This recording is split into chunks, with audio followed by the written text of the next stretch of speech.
Halo, assalamualaikum warahmatullahi wabarakatuh. Berjumpa lagi dengan Darima Channel yang senantiasa menemani teman-teman semua dalam belajar P3K. Oke teman-teman, untuk kali ini adalah request dari guru IPA ya, yang sudah mengirimkan bahannya untuk kepada kami. Diminta untuk bahas soal-soal tryout yang P3K seri guru belajar Pak Anoka ya. Oke, kita akan bahas pagi ini.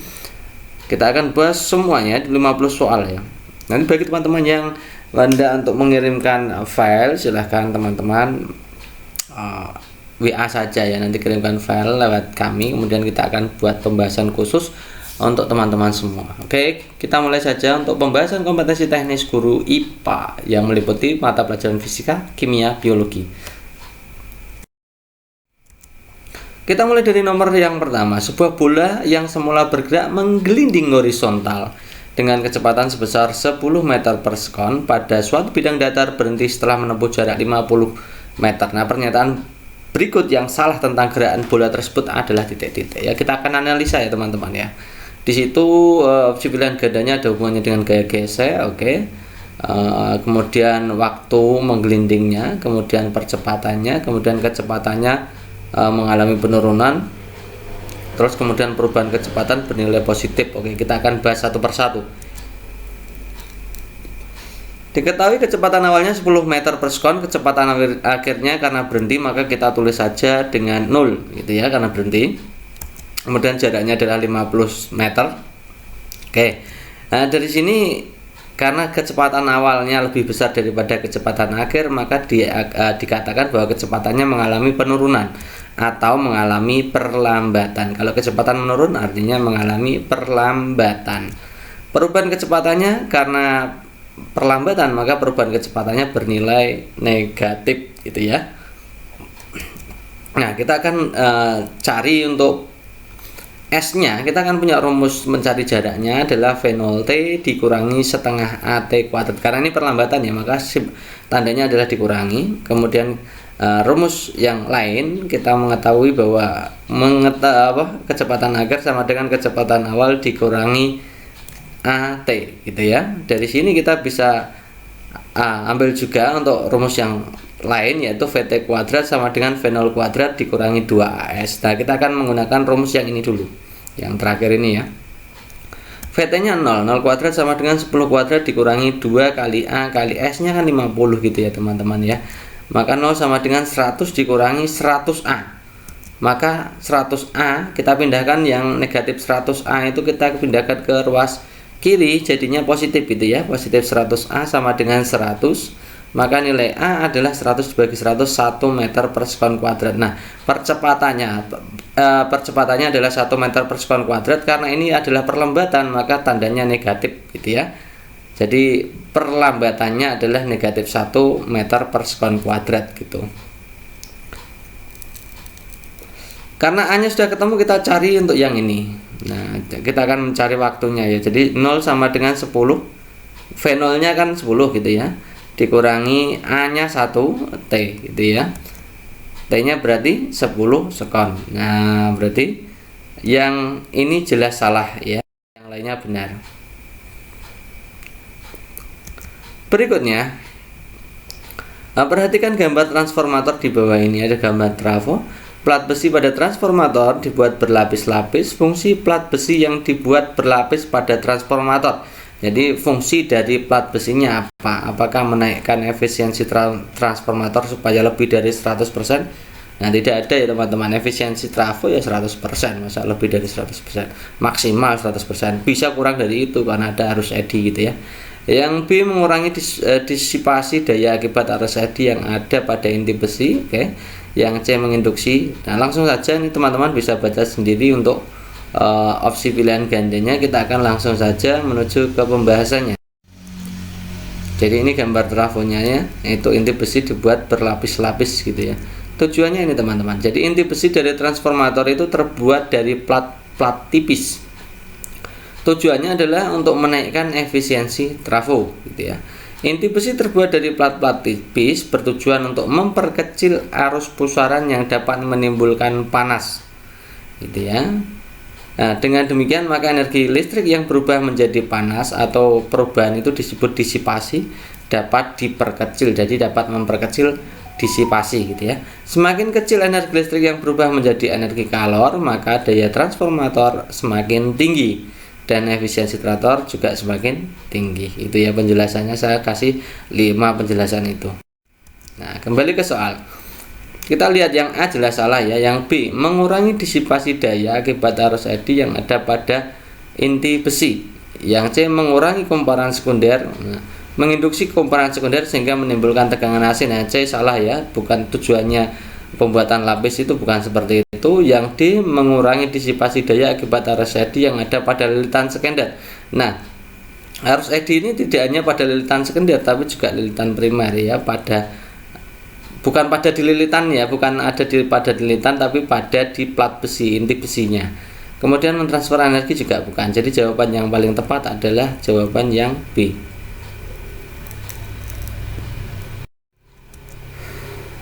Kegiatan pembelajaran dilaksanakan dengan investigasi yang harus diselesaikan dengan tepat dan benar oleh peserta didik. Model pembelajaran yang tepat adalah titik-titik. Apakah A, penerapan matematika untuk memecahkan masalah secara berkelompok dalam waktu tertentu. B, penerapan operasi matematika secara benar dan tepat pada setiap kasus yang diberikan. Yang C, uji coba pemecahan masalah menggunakan berbagai rumus matematika yang selalu digunakan. Yang D, problem based learning dengan kasus khusus yang menggunakan operasi aritmatika. Yang E, penemuan sendiri oleh kelompok peserta didik atas permasalahan yang diberikan untuk diselesaikan. Nah, kata-kata di sini adalah investigasi. Jadi investigasi itu adalah kegiatan penyelidikan. Nah, kegiatan penyelidikan itu identik dengan kegiatan penemuan. Maka yang paling bisa digunakan untuk kegiatan investigasi adalah pembelajaran tipe discovery atau inquiry gitu ya. Inquiry artinya menemukan teman-teman. Jadi yang paling tepat adalah opsi E. Seorang sedang mengamati selai daun menggunakan loop yang memiliki fokus lensa 10 cm seperti pada gambar. Silakan teman-teman dilihat gambarnya. Kemudian jika loop digeser menjauhi daun sejauh 2 cm, maka bayangan daun yang terbentuk sekarang adalah titik-titik. Jadi kita akan mempelajari untuk sifat-sifat loop itu ya, atau lensa pembesar gitu ya. Ini gambarnya. Jadi loop itu bisa juga disebut sebagai kaca pembesar. Merupakan lensa cembung atau lensa positif yang digunakan untuk mengamati benda-benda kecil agar terlihat jelas gitu ya. Bayangan yang dibentuk loop selalu bersifat maya, tegak diperbesar. Maya, tegak diperbesar gitu ya. Saat menggunakan loop, benda harus diletakkan di antara fokus dan pusat lensa, atau jarak bendanya kurang dari fokus gitu ya. Saat benda diletakkan kurang dari fokus, mata yang akan mengalami akomodasi maksimum. Saat benda diletakkan tepat pada fokus, maka mata tidak berakomodasi. Nah, itu penjelasannya seperti itu teman-teman. Jadi pada gambar itu tidak terlalu jelas ya angka 8-nya itu ya. Maka di sini karena loop itu selalu memiliki bayangan maya diperbesar, maka jawaban yang paling tepat adalah opsi C. Zat adiktif boleh digunakan bila titik-titik. Dapat menurunkan nilai gizi makanan sehingga cocok bagi yang sedang berdiet. Kemudian yang opsi lainnya adalah dapat mempercepat proses pengolahan makanan sehingga lebih efisien dan murah. Dapat meningkatkan daya tarik suatu makanan tetapi bukan merupakan suatu penipuan. Dapat membuat konsumen tidak mengetahui kerusakan pangan tersebut. Dapat menyembunyikan kesalahan dan kekurangan dalam teknik pengolahan makanan. Nah, untuk opsi E, dan D itu jelas salah gitu ya teman-teman ya. Membuat konsumen tidak mengetahui kerusakan ini kan jelas penipuan ya. Kemudian menyembunyikan kesalahan ini juga merupakan penipuan gitu ya. Oke, kita akan lihat ya jawaban yang paling tepat. Nah, kita merujuknya ke peraturan Menteri Kesehatan nomor 33 tahun 2012, di mana zat adiktif itu dinyatakan bahwa zat adiktif digunakan dalam pangan harus memenuhi syarat. Yang pertama, tidak dimaksudkan untuk dikonsumsi secara langsung, jadi tidak boleh digunakan secara langsung. Kemudian yang kedua, zat adiktif dapat mempunyai atau tidak mempunyai nilai gizi. Boleh mempunyai nilai gizi, atau tidak mempunyai nilai gizi juga boleh. Yang sengaja ditambahkan ke pangan untuk tujuan teknis pada pembuatan, pengolahan, perlakuan, pengepakan, pengemasan, penyimpanan, atau pengangkutan pangan untuk menghasilkan atau diharapkan menghasilkan suatu komponen atau mempengaruhi sifat pangan tersebut, baik langsung atau tidak langsung. Yang ketiga, zat adiktif tidak termasuk cemaran. Artinya, bahan yang ditambahkan ke zat adiktif pangan itu tujuannya untuk mempertahankan atau meningkatkan nilai gizi. Itu ada 3 hal yang menjadi persyaratan penggunaan zat adiktif pada makanan gitu ya, pada bahan pangan ya. Oke, kita akan lihat. Yang kita lihat yang A, dapat menurunkan nilai gizi. Ini tidak boleh ya, tidak menurunkan nilai gizi kan tidak boleh. Harus minimal mempertahankan atau meningkatkan nilai gizi gitu ya. Yang kedua, dapat mempercepat proses pengolahan makanan sehingga lebih efisien dan murah. Itu ya. Yang C, nah ini yang jawaban yang paling tepat ya tentu saja opsi yang ini gitu ya.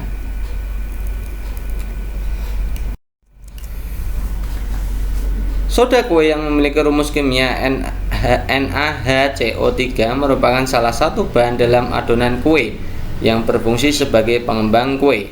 Ketika diuji dengan menggunakan kertas lakmus merah, berubah menjadi biru dan tidak berubah ketika diberikan lakmus biru. Nah, berdasarkan hal tersebut, maka soda kue memiliki sifat titik-titik. Nah, untuk menjawab opsi pilihan gandanya, kita harus memahami ya tentang asam dan basa. Coba teman-teman simak ini. Nah, ketika zat itu dikasih lakmus merah menjadi biru. Nah, ketika lakmus biru menjadi merah, itu ya, itu berarti pH-nya lebih dari 7. Yang kedua, ketika lakmus merah tetap merah, lakmus biru jadi merah, maka itu kurang dari 7 ya. Ketika lakmus merah menjadi biru, lakmus biru menjadi biru, itu lebih dari 7 atau basa. Ketika lakmus merah itu menjadi merah dan lakmus biru jadi tetap biru, maka itu kurang dari 7. Itu ya contoh zatnya seperti itu ya. Nah, ini karena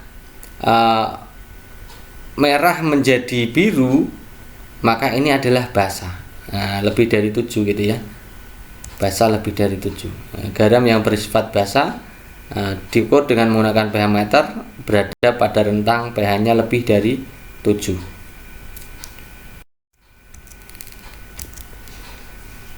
Keterangan yang tepat untuk gambar tersebut adalah titik-titik. Nah, di situ pada gambar itu CO2 itu mengalir dari kapiler darah menuju ke alveoli ya, menuju ke alveolus atau alveoli, menuju ke alveolus. Nah, kita akan lihat apakah A, perpindahan karbon dioksida keluar alveolus. Nah, itu kan harusnya bukan keluar alveolus tapi ya itu masuk ke alveolus karena tekanan gas karbon dioksida pembuluh darah lebih tinggi ya. Oke, yang B, perpindahan karbon dioksida ke alveolus, ke dalam alveolus karena tekanan gas, dan seterusnya. Silahkan teman-teman baca sendiri untuk opsi pilihan gandanya gitu ya. Kita akan lihat teorinya langsung untuk menjawab soal. Jadi perbedaan tekanan antara kedua sisi membran, ini intinya difusi pada gas pada alveolus itu karena perbedaan tekanan antara kedua sisi membran ya, membran alveolus dan membran kapiler atau pembuluh darah gitu ya.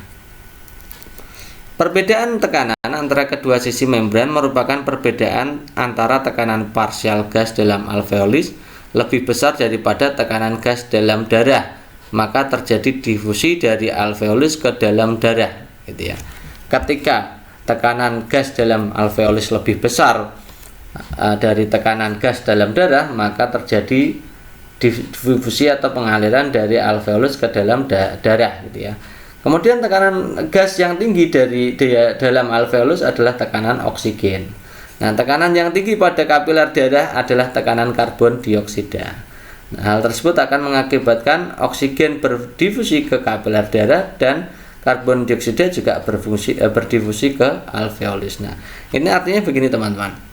Ketika tekanan gas pada alveolus itu lebih besar ya, tekanan lebih besar daripada tekanan gas pada darah, maka oksigen itu mengalir dari alveolus menuju ke kapiler gitu ya. Kemudian ketika tekanan gas pada kapiler atau pembuluh itu lebih besar daripada alveolus, maka CO2 akan mengalir dari darah ke dalam alveolus. Itu intinya seperti itu. Nah, jadi kita jawabannya yang mana nih yang paling tepat ini? Yang B, perpindahan karbon dioksida ke dalam alveolus karena tekanan gas karbon dioksida pada pembuluh darah itu lebih tinggi. Ketika tekanan gas pada pembuluh darah itu tinggi, maka karbon dioksida itu akan mengalir dari darah menuju ke alveolus untuk diteruskan keluar gitu ya. Jadi opsi jawaban yang paling tepat adalah opsi B. Terlalu banyak orang merokok dalam ruangan sempit akan menyebabkan orang sensitif titik-titik. Nah, ini bagi orang yang sensitif terhadap asap rokok gitu ya. Jadi bahan utama dari rokok itu adalah karbon monoksida, teman-teman ya. Yang menjadi racun itu karbon monoksida. Nah, senyawa yang satu ini merupakan gas yang tidak memiliki rasa dan bau. Jika terhirup terlalu banyak, sel-sel darah merah akan lebih banyak terikat dengan karbon dioksida dibandingkan dengan oksigen. Akibatnya fungsi otot dan jantung akan menurun. Hal ini menyebabkan kelelahan, lemas, pusing, dan sampai kehilangan kesadaran. Jadi orang yang sensitif maka pasti kehilangan kesadaran, sampai tahap kehilangan kesadaran. Jadi jawabannya adalah opsi A. Ibu membuat kopi untuk ayah. 1 sendok kopi bubuk dan 1 sendok gula pasir dimasukkan ke dalam cangkir. Kemudian dituangkan air panas setengahnya sehingga menjadi air kopi yang manis dan berbau harum. Nah, proses di atas merupakan tergolong perubahan apa? Kimia atau fisika? Dan diberikan alasan penjelasannya seperti itu pada opsi pilihan ganda. Teman-teman bisa baca sendiri. Oke, kita untuk menjawab soal ini kita harus bahas satu persatu gitu ya teman-teman ya. Nah, kita punya dua perubahan, yaitu perubahan fisika dan perubahan kimia. Di mana perubahan fisika itu perubahan materi namun tidak disertai dengan perubahan zat jenis baru. Ya, tidak membentuk jenis baru zat ya. Nah, contoh perubahan fisika itu contohnya percampuran gula dengan air membentuk larutan gula. Nah, fisiknya gula itu berubah dari bentuk padat menjadi bentuk air gitu ya. Gula itu hanya berubah dari padat menjadi air, tapi sifat-sifatnya masih utuh gitu ya, masih manis ya, wujudnya padat hanya berubah terlarut menjadi dalam air. Nah, perubahan ini tidak mengubah baik sifat maupun struktur air. Perubahan yang terjadi hanya fisiknya saja, dari cair menjadi padat atau dari cair menjadi gas atau padat menjadi cair. Ini namanya perubahan fisika. Nah, contoh kegiatan yang berhubungan dengan perubahan fisika ya kegiatan ekstraksi yang sering kita lakukan, misalkan membuat secangkir kopi di pagi hari. Ini juga contoh dari perubahan fisika. Sementara yang kedua adalah perubahan kimia, di mana perubahan ini menghasilkan zat baru gitu ya. Contohnya perubahan kimia adalah pembakaran kayu, dari kayu menjadi arang, tidak bisa kembali ke kayu lagi gitu ya. Jika kayu dibakar menghasilkan arang gitu ya. Dan seterusnya, silakan teman-teman baca sendiri. Intinya seperti itu. Jadi pada pembuatan kopi itu adalah perubahan fisika, tidak terbentuk zat baru. Nah, jawabannya itu berarti. Selain kertas lakmus, untuk menentukan sifat larutan asam basa dapat menggunakan kertas indikator universal. Gitu ya. Perubahan warna indikator universal pada larutan asam dan basa sebagai berikut. Gitu ya. Jika larutan natrium hidroksid berlebih ditambahkan ke dalam larutan asam klorid. Jadi ada larutan asam klorid baru ditambahkan hidroksid ya, natrium hidroksid gitu ya. Larutan asam klorid baru dimasukkan natrium hidroksid gitu ya. Nah, maka akan terjadi perubahan warna seperti apa? Oke, kita akan bahas ini ya. Jadi asam klorid itu senyawa ion hidrogen dengan ion klorin ya. Asam klorid itu rumusnya adalah HCl, rumus nyawanya. Kemudian natrium hidroksid itu senyawa natrium dan ion hidroksid. Natrium hidroksid itu senyawanya adalah NaOH. Nah, HCl atau asam klorid tadi baru ditambahkan unsur penambahnya adalah natrium hidroksid. Hasilnya adalah NaCl dan H2O gitu ya. NaCl itu natrium klorid, kemudian H2O itu air. Hasil reaksi asam klorid dengan natrium hidroksid adalah bentuknya natrium klorid dan air. Ya, natrium klorid dan air atau garam gitu ya.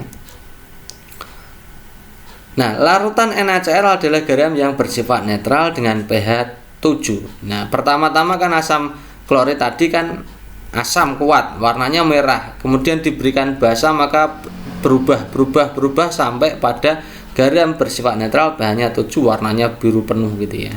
Jadi kalau digambar itu di sini ya, lebih dari 7 ya, 7 pasti angka 7 gitu ya. Nah berarti perubahannya dari merah ke hijau kemudian menjadi biru.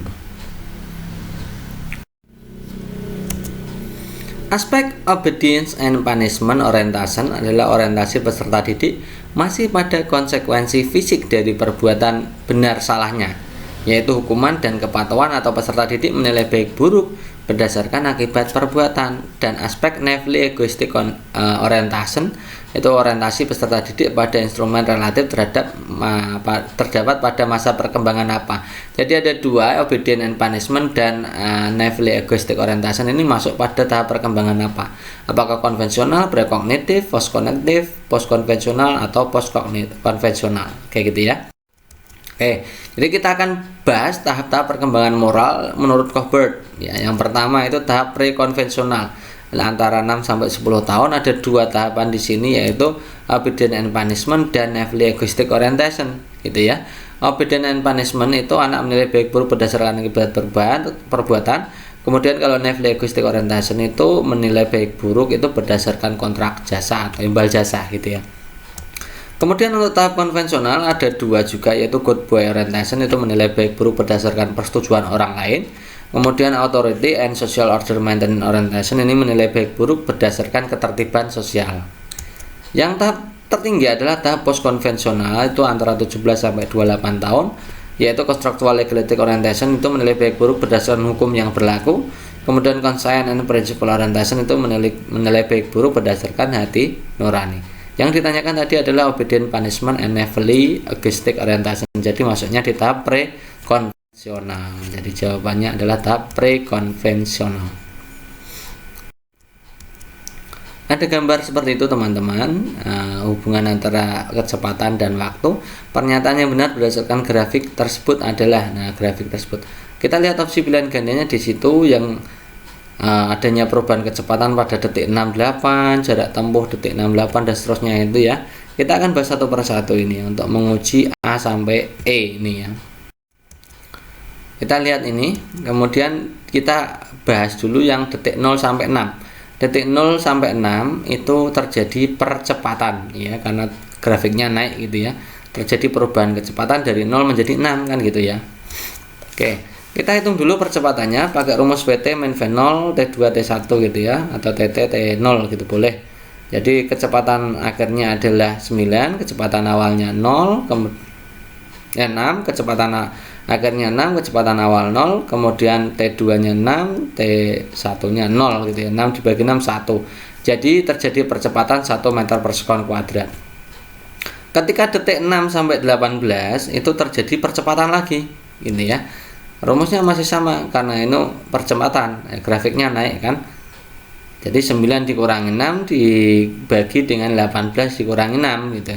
9 kurangi 6 3, 18 kurangi 6 12, 3 per 12 itu 1 per 4. Jadi percepatannya untuk detik 6 sampai 18 itu 1/4. Percepatan pada detik 0 sampai 6 itu 1 gitu ya. Kita lihat yang opsi A. Perubahan kecepatan benda pada detik 6 sampai 8. Detik 6 sampai 8 berarti masuk di detik 6 sampai 18 gitu ya. Nah, berarti 1/4 gitu ya. 1/4. Ini kan 1/4, 6 sampai 8 itu ya sama dengan 6 sampai 18 itu sama. Percepatannya kan tetap. Gitu ya. Lebih besar dari bandingan dengan 4 detik ke-4 sampai detik ke-6 ya salah ya. Detik 4 sampai 6 itu 1, maka harusnya yang lebih kecil harusnya gitu ya. Jadi opsi A itu salah. Kita lihat opsi B, jarak tempuh benda dari 6 sampai 8 ya.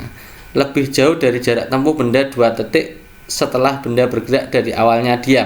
Oke, 6 ke 8 ya.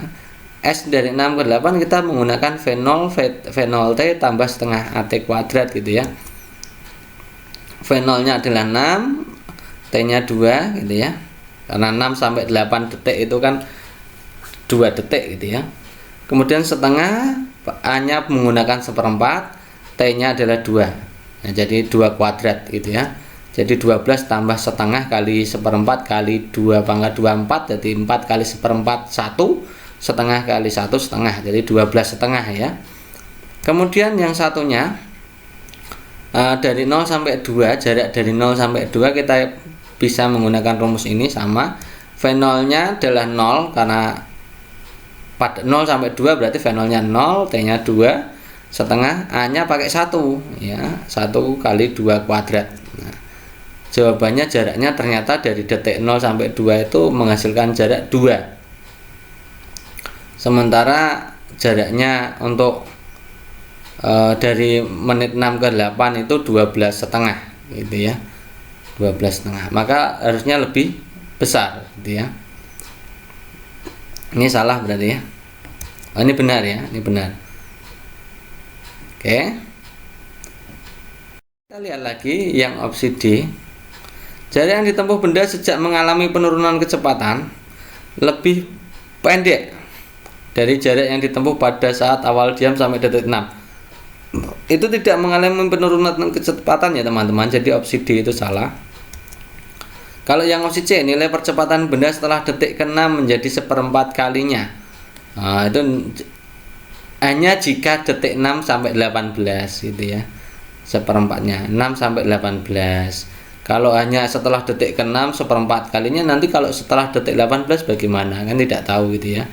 Kemudian yang D, jaraknya ini juga salah karena ini tidak terjadi penurunan kecepatan tapi selalu terjadi kenaikan kecepatan gitu ya. Kan grafiknya selalu naik itu ya, kecepatannya selalu naik. Yang E, nilai percepatan benda setelah detik ke-6 menjadi setengahnya, ini jelas salah gitu ya. Jadi jawaban yang tepat adalah tadi gitu ya. Oke, lanjut ke soal berikutnya. Perhatikan pernyataan di bawah ini. 1 pemahaman, 2 penalaran, 3 penerapan, 4 kemampuan analitis, 5 pengetahuan, 6 pemecahan masalah, 7 keterampilan berpikir kritis, 8 kreatif. Nah, keterampilan berpikir tingkat tinggi yang lebih spesifik adalah yang nomor berapa? Oke, kita akan bahas ini. Jadi proses kognitif itu keterampilan berpikir tingkat tingginya dari C4 sampai C6 teman-teman, menganalisis, menilai, mengkreasi. Itu pada level kognitif ya. Sementara yang bawah itu mengingat, memahami, menerapkan. Nah, ini level hardnya di sini. Nah, kalau berpikir tingkat tinggi itu tidak hanya pada level kognitifnya, tapi juga pada transfer knowledge-nya, creative thinking-nya, critical thinking-nya, dan problem solving-nya. Gitu ya, ada 2 ranah yang kita pakai, yaitu pada taraf berpikirnya, yaitu C4 sampai C6. Kemudian pada prosesnya ada transfer knowledge, creative thinking, critical thinking, and problem solving. Itulah yang namanya berpikir tingkat tinggi. Nah, kita akan ambil satu persatu. Pemahaman itu C2, level kognitif C2, jadi ini bukan. Penalaran itu dari C4, C5, C6, ini penalaran semua boleh. Penerapan itu C3. Analitis itu goods ya, analisis tadi sudah. Pengetahuan bukan ya. Pemecahan masalah yes, keterampilan berpikir kritis yes, kreatif yes. Jadi yang tidak itu 1, 3, 5. Yang ya adalah 2, 4, 6, 7, 8. Jadi jawabannya adalah opsi A. Perhatikan gambar reproduksi pria. Penyakit uretritis dan epididymis ya, dapat terjadi pada organ yang ditunjukkan oleh angka titik-titik gitu ya. Uretritis adalah merupakan infeksi yang terjadi pada uretra atau saluran kencing gitu ya. Saluran yang membawa air kemih dari kandung kemih keluar tubuh. Air kencingnya dari kandung kemih keluar tubuh, itu salurannya namanya uretra. Ya, jadi uretris itu infeksi pada uretra ya. Penyebabnya adalah bakteri, jamur, atau virus gitu ya. Itu letaknya di situ teman-teman, saluran kencingnya gitu ya. Kemudian epididymitis itu adalah penyakit sistem reproduksi pria yang disebabkan karena ada infeksi pada organ reproduksi pria. Penyakit tersebut adalah epididymitis ya. Epididymitis itu kondisi di mana bagian epididymis itu mengalami peradangan. Nah, epididymis itu letaknya di sini teman-teman. Ada testis, ada epididymis gitu ya. Penyebabnya adalah beberapa bakteri seperti E. coli dan Chlamydia trachomatis gitu ya. Nah, berarti kita bisa jawab ya, kalau uretris tadi adalah nomor 2, kalau epididymis nomor 4. Jadi jawaban yang tepat adalah opsi C. Suatu ketika dua orang sahabat mengobrol tentang pengalamannya di pantai. Andi menceritakan bahwa saat malam hari raya Kurban Idul Adha, ia bersama keluarganya bercengkrama di pantai Pangandaran. Andi menyampaikan saat itu bulan purnama bersinar terang. Tony menyimak pernyataan sahabatnya tersebut dengan tersenyum. Pernyataan Andi adalah titik-titik. Jadi kita itu diarahkan untuk melihat fakta, apakah itu huwa atau benar, itu bagaimana gitu ya. Di situ terlihat bahwa Idul Adha, jadi teman-teman itu harus paham, Idul Adha itu terjadi pada tanggal 10 Zulhijjah ya. Idul Adha itu 10 Zulhijjah. Kemudian bulan itu purnama itu letaknya pada tanggal 14 sampai 15 kalender bulan. Nah, pada Idul Adha harusnya ya tanggal 14 sampai 15 Zulhijjah itu baru terjadi purnama. Kalau sabit itu 1 sampai 3 pada kalender bulan. Kalau paruh awal itu 6, 7, 8 ya. Kalau cembung awal 9, 10, 11. Jadi ketika di situ adalah hari raya Idul Kurban, harusnya itu bukan bulan purnama tapi cembung awal, yaitu bulan 9, 10 bulan tanggal 9, 10, 11 Zulhijjah gitu ya. Jadi itu ya. Malam Idul Adha itu belum purnama karena bulan purnama terjadi pada tanggal 14 sampai 15 Hijriah. Jadi jawabannya adalah opsi E. Unsur komunikasi berdasarkan definisi dan model komunikasi dalam konteks pesan dapat berupa simbol-simbol dilewatkan dari komunikator ke komunikan dan diantaranya melalui panca indera. Jadi ini yang menjadi fokus adalah pesannya. Nah, kalau pengirim komunikator kan tahu sendiri ya. Kemudian kalau penyajian ulang itu proses yang dilakukan komunikator mengemas maksud atau pesan yang ada dalam benak, artinya menjadi simbol. Jadi proses pengemasan pesan menjadi simbol itu belum sampai ke komunikan ya. Ini baru pengemasan maksud atau pesan yang ada dalam benak hati menjadi simbol, belum dilesankan gitu ya. Oke. Kemudian pesan itu adalah maksud atau informasi yang akan disampaikan komunikator melalui simbol. Kalau saluran itu tempat gitu ya. Kalau penyajian ulang itu adalah proses yang dilakukan oleh komunikan atau pendengar untuk menginterpretasi simbol-simbol yang diterimanya menjadi makna. Jadi pada kasus ini adalah konteks pesan. Pesan dalam bentuk simbol-simbol ya. Ini berarti adalah pesan, message gitu ya. Manakah target kompetensi yang tepat pada kompetensi dasar mengklasifikasi makhluk hidup dan benda berdasarkan karakteristik yang diamati? Kita akan buat target kompetensi ya. Begini teman-teman cara membuat target kompetensi. Penentuannya yang pertama adalah syaratnya tidak boleh merubah deskripsi KD. Memisahkan setiap KD atau kata kerja yang ada pada KD, kemudian baru materi juga dipisah, kemudian baru proses atau caranya juga dipisah. Yang terakhir tinggal menuliskan target KD. Nah, bagaimana aplikasinya kita lihat ya. Seperti ini. Kita tuliskan KD-nya adalah mengklasifikasi makhluk hidup dan benda berdasarkan karakteristik yang diamati. Kita lihat kata kerjanya hanya satu, yaitu mengklasifikasi. Ini satu kata kerja. Kemudian materinya makhluk hidup dan benda, berarti ada 2. Nah, ini ada 2 ya.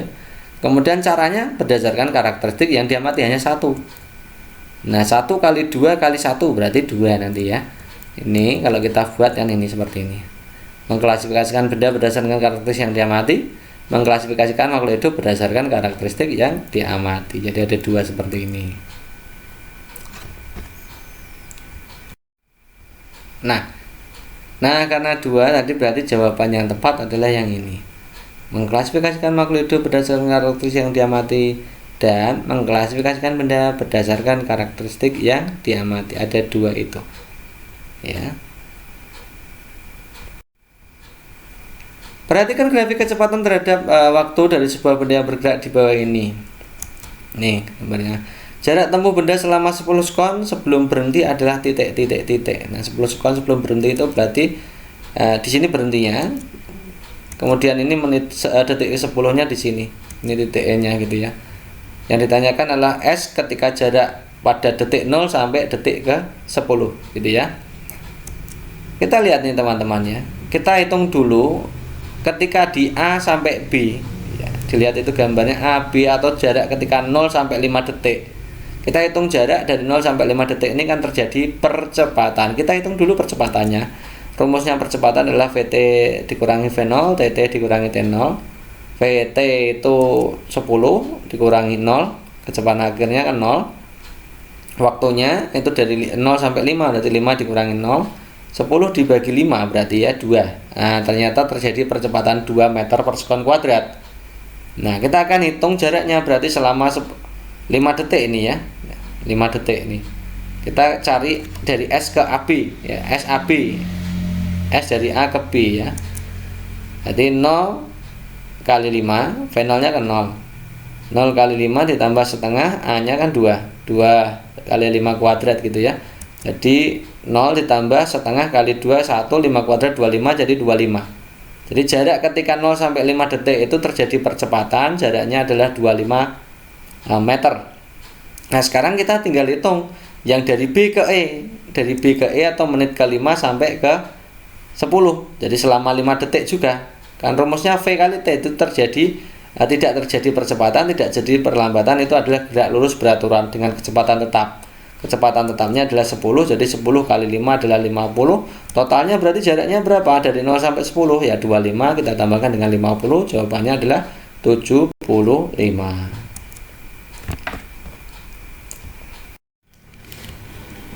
Perhatikan gambar. Di atas neraca mula-mula disimpan adonan roti dengan massa tertentu. Manakah pernyataan yang benar mengenai apa yang terjadi pada percobaan di atas? Itu berarti ada adonan roti, kemudian diberikan tepung, air, garam, dan ragi, kemudian ditutup itu pada wadah tertutup gitu ya. Nah, apakah terjadi fermentasi dan massa adonan berkurang karena dihasilkan gas oksigen yang keluar dari wadah?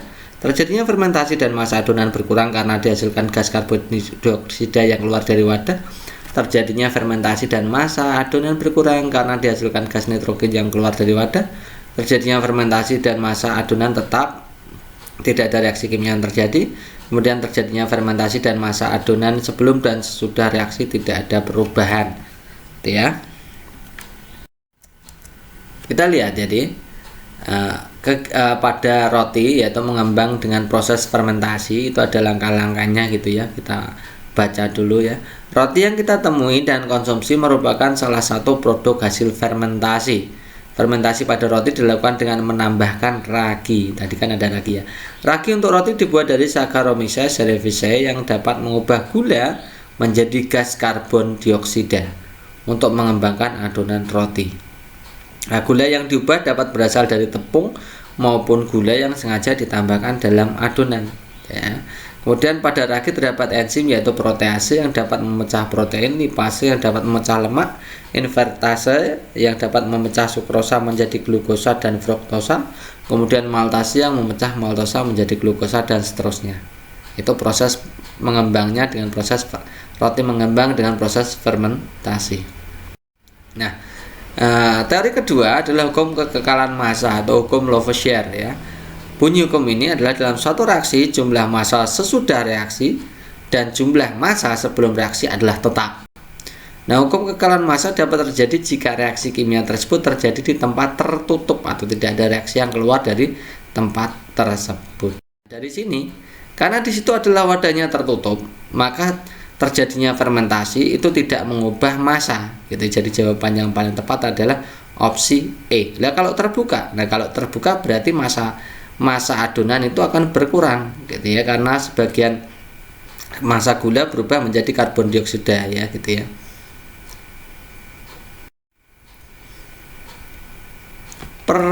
Manakah pernyataan benar dari pernyataan berikut ya? Ada gambar-gambar seperti itu dan tidak jelas ya teman-teman ya. Itu yang agak jelas saya tambahkan warna merah itu Mimas, Lapetus, Titan. Kalau yang gambar besar-besar itu saya yakin teman-teman juga sudah paham gitu ya. Di sini kita diminta untuk menentukan manakah yang benar Apakah 236 adalah ciri-ciri dari Saturnus, 235 ciri-ciri Saturnus, 369 ciri-ciri Jupiter, 347 ciri Jupiter, dan seterusnya gitu ya. Oke, kita bahas dulu. Untuk yang pertama adalah Saturnus, gambarnya seperti itu, ada cincinnya gitu ya. Satelitnya ada apa saja? Ada Mimas, Enceladus, Tethys, Dion, Rhea, Titan, Iapetus. Ini ada Mimas, ini saya berikan yang terkenal saja ya. Teman-teman juga harus paham ya, satelit-satelit dari Saturnus itu apa saja. Ada Mimas, Enceladus, Tethys, Dione, Rhea, Titan, dan Iapetus ya. Kemudian yang ini adalah gambar dari Jupiter ya, Jupiter. Nah, satelitnya Jupiter ada banyak, yaitu 63. Nah, yang terkenal kita berikan saja untuk yang termasuk jenis satelit Galilea atau bulan Galilea. Bulan Galilea yang ditemukan Galilea itu ada Galilea itu ya. Itu ada Lo, Europa, Ganymede, dan Callisto. Kemudian ada bulan lain yang namanya Amalta ya. Dari sini yang jelas nomor 1 itu gambarnya adalah gambar Saturnus, dan nomor 6 adalah gambar Jupiter ini ya. Kita lihat yang opsi A. 236 ciri-ciri Saturnus. Ini jelas salah ya. 236 3 itu miliknya Saturnus, karena Titan, Iapetus, dan Mimas itu semuanya punyanya Saturnus gitu ya. 236 itu sudah salah gitu ya. 6 itu kan Jupiter gitu ya. 235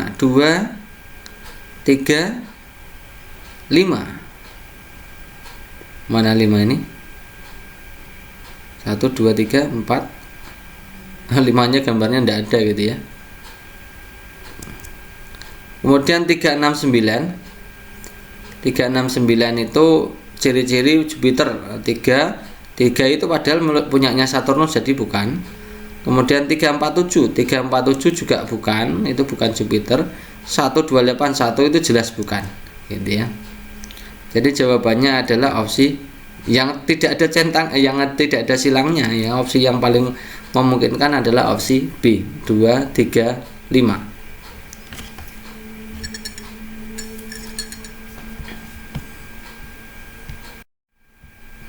Lanjut, sushi memiliki campuran yang disimpan di dalam gelas. Campuran tersebut terdiri dari naftalen, garam, dan kapur. Semua zat tersebut menyatu dan berwarna sama, yaitu putih. Sushi ingin memisahkan zat-zat tersebut sehingga bisa memanfaatkannya. Urutan tahap proses yang cocok untuk memisahkan campuran yang harus dilakukan sushi adalah titik-titik. Lihat teman-teman, di situ ada penyubliman, pelarutan, penyaringan, pengkristalan, dan seterusnya. Ya, kita akan bahas ini ya. Jadi kita sebelum memisahkan zat-zat tadi, kita harus paham dulu sifat-sifatnya. Kita lihat dulu untuk sifat dari naftalen itu wujudnya kristal padat, mudah menyublim, tidak larut dalam air gitu ya.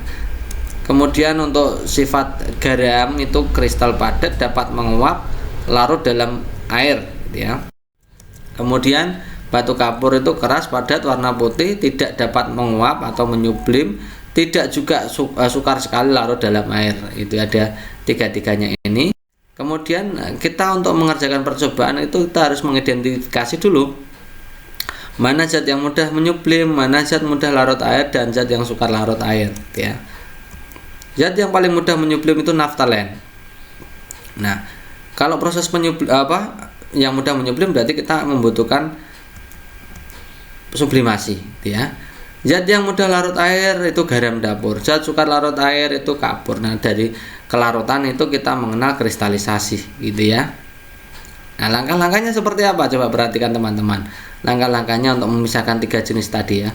Yang pertama, lihat gambarnya. Pertama adalah tahapnya adalah ini, pelarutan. Jadi melarutkan padatan yang terdiri dari naftalen, garam dapur, dan batu kapur tadi dengan air dulu, dilarutkan dulu. Kemudian setelah dilarutkan, jika garam dapur sudah larut semuanya, maka campuran tadi disaring menggunakan kertas saring. Air garam akan lolos dari kertas saring membentuk larutan garam. Kemudian yang tidak lolos dari kertas saring adalah residu, yaitu naftalen dan batu kapur. Jadi air garamnya kita pisahkan dulu. gitu ya. Kemudian larutan garam yang lolos kertas saring tadi kemudian dipanaskan sampai air habis menguap dan yang tertinggal hanya garam yang mengkristal. Jadi kita dapatkan pertama adalah garam gitu ya. Prosesnya berarti awal tadi adalah pertama dilarutkan, kemudian disaring, yang ketiga baru proses kristalisasi. Kemudian langkah keempat teman-teman. Nah, tadi tinggal naftalen dan batu ya. Karena garamnya sudah diambil, maka caranya untuk memisahkan batu kapur dan naftalen adalah dengan proses dipanaskan. Nah, nanti naftalen adalah akan menyublim, jadi nanti terjadi proses sublimasi gitu ya teman-teman ya. Itu prosesnya ada 4 itu. Nah, dari sini kita bisa menjelaskan ya tahapan prosesnya tadi adalah yang pertama adalah pelarutan, kemudian penyaringan, kemudian baru pengkristalan, yang terakhir adalah penyubliman. Jadi jawaban yang paling tepat adalah opsi C. Meskipun memiliki persamaan sebagai tumbuhan berbiji, tetapi Gymnospermae dan Angiospermae memiliki perbedaan yang mendasar. Hal tersebut yaitu terjadi pembuahan ganda pada Angiospermae tapi tidak terjadi pada Gymnosperma. Pernyataan yang benar tentang pembuahan ganda adalah titik-titik. Apakah A. Sel tengah ini sekarang memiliki nukleus diploid, yang B melibatkan 1 sel sperma dan 2 sel telur, yang T 2 nukleus sel sperma menyatu dengan sel telur, yang D sikut berkembang menjadi endosperma, yang E nukleus haploid berkembang menjadi endosperma. Gitu ya, kita akan lihat ya. Proses pembuahan yang ada di dalam tumbuhan Angiospermae adalah proses pembuahan ganda. Apa maksudnya? Mengapa disebut sebagai pembuahan ganda? Nah, ini karena adanya 2 inti sperma yang akan melebur. Ada 2 inti sperma ya intinya teman-teman ya. Jadi bahkan pembuahan ganda ini juga akan berlangsung 2 kali gitu ya. Pertama ini ya pembuahannya itu spermatozoa 1 itu yang akan membuai ovum menghasilkan zigot diploid ya, berkembang menjadi biji gitu ya. Kemudian proses yang lain adalah spermatozoa 2 akan membuai kandung lembaga sekunder. Nanti hasilnya akan menghasilkan endospermae atau triploid ya, menjadi sebuah daging buah. Itu intinya seperti itu. Nah, kembali ke soal, kita lihat ya, yang opsi A, sel tengah ini sekarang memiliki nukleus diploid 2N. Ini kurang ya. Yang B melibatkan 1 sel sperma dan 2 sel telur. Ini tidak ya, melibatkan 2 sel sperma, yang kemudian yang satu adalah sel telur, yang satu adalah kandung lembaga gitu ya. Yang C 2 nukleus sel sperma menyatu dengan sel telur. Ini tidak ya, ini masing-masing ya. 1 sperma membuai ovum, yang 1 sperma membuai kandung lembaga. Jadi bukan. Yang D zigot berkembang menjadi endosperma. Yang menjadi endosperma itu bukan zigot, tapi adalah peleburan spermatozoa dan kandung lembaga yang menghasilkan endosperma ya. Zigot itu adalah hasil perkembangan dari sel sperma dan ovum menghasilkan zigot. Kemudian nukleus triploid atau 3N itu berkembang menjadi endosperma. Ini yang benar ya teman-teman ya. Jadi jawaban yang benar yang triploid tadi adalah endosperma gitu ya. Perhatikan pernyataan berikut. Berpikir dengan memberi kesempatan kepada anak-anak untuk mengemukakan pendapat sebanyak mungkin tanpa memikirkan banyak pendapat yang disampaikan itu benar atau salah, memberikan jawaban yang berbeda, memberikan beberapa alternatif pemecahan masalah, dan memberikan gagasan-gagasan yang berbeda atau baru. Merupakan konsep berpikir apa? Ini kalau banyak ide yang diberikan itu kita sudah pernah bahas ini ya, kelihatannya ya sudah ya. Ini berarti adalah berpikir divergen ya. Ini mengutamakan untuk memiliki jawaban yang banyak. Ini meningkatkan kreativitas siswa dalam membuat ide ya, membuat gagasan.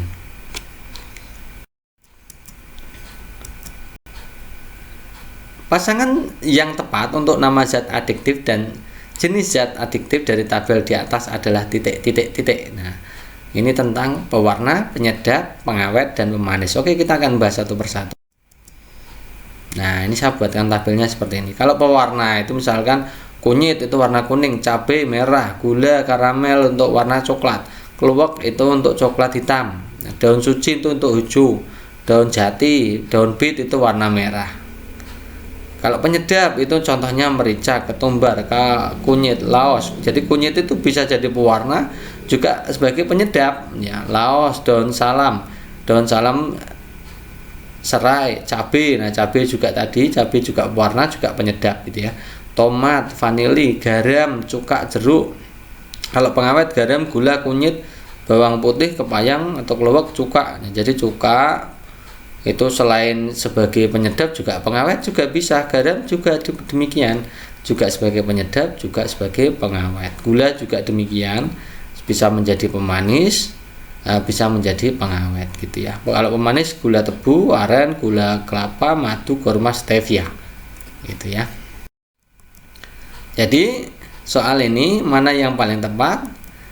Jeruk, lemon, daun pandan, merica itu tiga-tiganya adalah penyedap alami.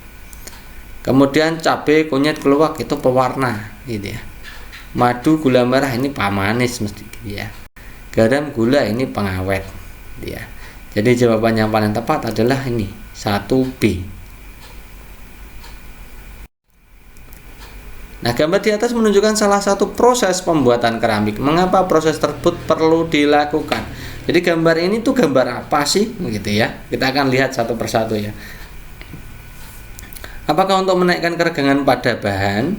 Apakah untuk menurunkan kadar air pada bahan? Untuk menurunkan massa bahan? Untuk mengubah tekstur bahan? Atau untuk mempercantik tampilan keramik? Kita akan lihat. Jadi tahap-tahap pembuatan keramik itu ada 5 ini teman-teman. Pertama, tanah dibentuk dulu ya, pembentukan dulu, tahap pembentukan. Ya, kemudian ada pengeringan. Jadi proses pengeringan itu air menguap ke permukaan, air dalam pori keramik menghilang sehingga menaikkan keregangan bahan. Air yang diserap permukaan keramik menghilang, yaitu proses pengeringan. Tujuannya adalah menghilangkan air yang terikat pada bahan keramik.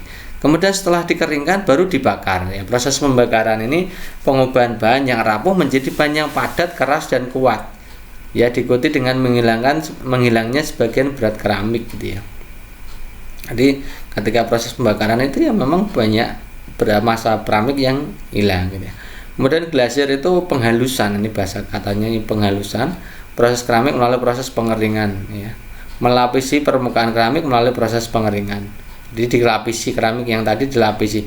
Tujuan glasier ini adalah untuk membuat permukaan keramik menjadi teksturnya mengkilap, jadi halus mengkilap gitu ya. Supaya apa ya, cantik, menarik dan juga kedap air tentunya.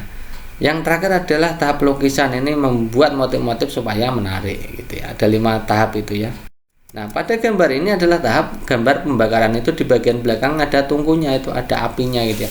Jadi tahap pembakaran itu yang mana ya? Kita lihat yang opsi A. Untuk menaikkan keregangan pada bahan itu pada proses, kalau menaikkan keregangan pada bahan artinya kan airnya harus keluar. Dan proses pengeringan air itu namanya proses pengeringan. Menurunkan kadar air pada bahan ini juga pengeringan. Menurunkan massa bahan ini baru pembakaran, jadi bakaran. Mengubah tekstur ini glasier ya. Mempercantik tampilan ini glasier juga bisa, pelukisan juga bisa. Jadi jawaban mana yang tujuan pada proses gambar ini? Jawabannya adalah untuk menurunkan massa bahan.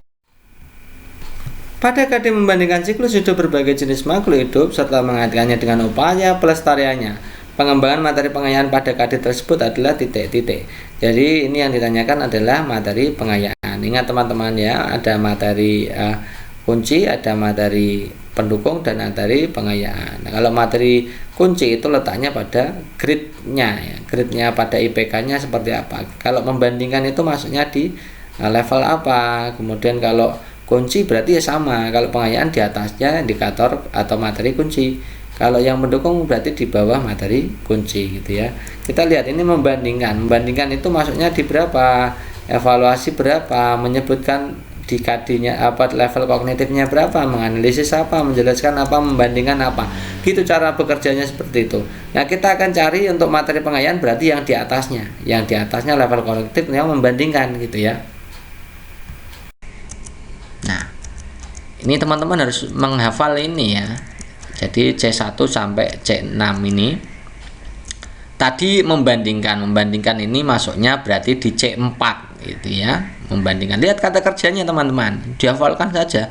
dihafalkan. Ini teman-teman kalau sering belajar seperti ini maka hafal sendiri gitu ya. Gitu ya. Saya tidak perlu menjelaskan satu persatu, di screenshot saja dihafalkan itu. Nah, kembali ke soal, membandingkan berarti masuknya di C4. Jadi kita lihat satu persatu. Mengevaluasi itu masuknya C5. Menyebutkan tadi berarti masuknya C1. Menganalisis itu C4. Menjelaskan C2. Membandingkan itu C4. Berarti yang materi pengayaan berarti di atasnya C4. Masuknya di C5. Berarti jawaban yang paling tepat adalah yang opsi A. Kan mudah gitu ya teman-teman ya. Tidak perlu mikir panjang lebar gitu ya. Natrium klorida merupakan salah satu garam yang dapat membentuk larutan ketika dilarutkan ke dalam air. Larutan ini dapat menghantarkan arus listrik. Nah, gambaran mikroskopik yang benar untuk mengilustrasikan spesies zat terlarut dalam larutan tersebut adalah titik-titik. Nah, misalkan yang warna hijau adalah ion Na+, yang biru adalah Cl-, kemudian molekul NaCl adalah warna kuning. Ini prosesnya seperti apa? Coba kita lihat ya. Ini pilihan gandanya seperti ini. Nah, kita tahu bahwa di dalam air itu garam atau NaCl itu terion sempurna menjadi Na+ dan Cl-. Kalau kita tulis ya NaCl itu menjadi Na+ plus Cl- gitu ya. Ion Na+ berasal dari asam kuat dan Cl- berasal dari basa kuat sehingga keduanya tidak dapat bereaksi dengan air. Nah, Na+ ditambah H2O itu tidak bisa bereaksi, Cl- ditambah H2O juga tidak ada reaksi. Oleh karena itu larutan tetap bersifat netral gitu ya. Karena terion sempurna maka jumlah Na+ dan Cl-nya itu kan sama. Jadi kemungkinan jawaban yang paling tepat adalah opsi A gitu ya. Kalau B itu NaCl-nya 1 kemudian yang Na-nya 2+. Nah, harusnya kan 1 saja gitu ya. Gitu. Ketika kupu-kupu sedang menghisap nektar bunga, kupu-kupu membantu bunga dalam proses penyerbukan. Hubungan antara kupu-kupu dan bunga tersebut disebut simbiosis titik-titik. Nah, karena ini membantu jelas ya, bunga dengan kupu-kupu proses penyerbukannya, bunga dibantu oleh kupu-kupu. Kupu-kupu dapat nektarnya. Jadi ini adalah simbiosis mutualisme gitu ya. Pikiran atau perasaan seseorang kepada orang lain dengan menggunakan bahasa. Ini kan berarti pikiran atau perasaan orang lain kepada pikiran atau perasaan seseorang kepada orang lain. Ini berarti pasti dalam tahap perasaan atau pikiran. Nah, dengan menggunakan simbol-simbol ya. Ini berarti apa? Berarti ini adalah apa ini? Nah, kalau pesan tadi adalah pesan ya. Kalau ini berarti ya ini pesan ya.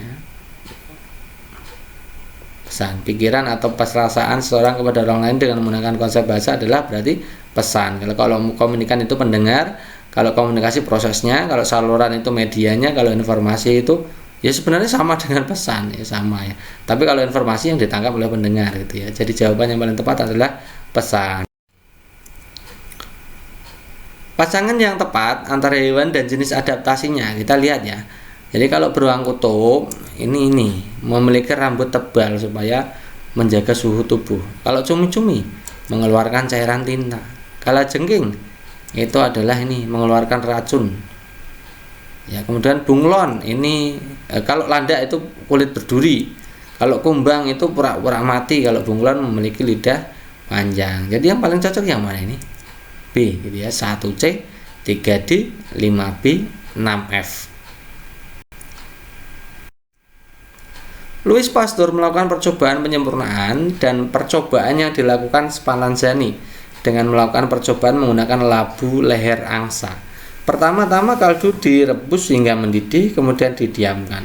Setelah beberapa hari, air kaldu tetap jernih dan tidak mengandung mikroorganisme. Apa yang menunjang keberhasilan percobaan Louis Pasteur? Kira-kira apa? Ya, opsi pilihan gandanya seperti itu. Jadi kita harus belajar dulu konsep Louis Pasteur ya. Percobaan Louis Pasteur itu seperti apa harus tahu dulu.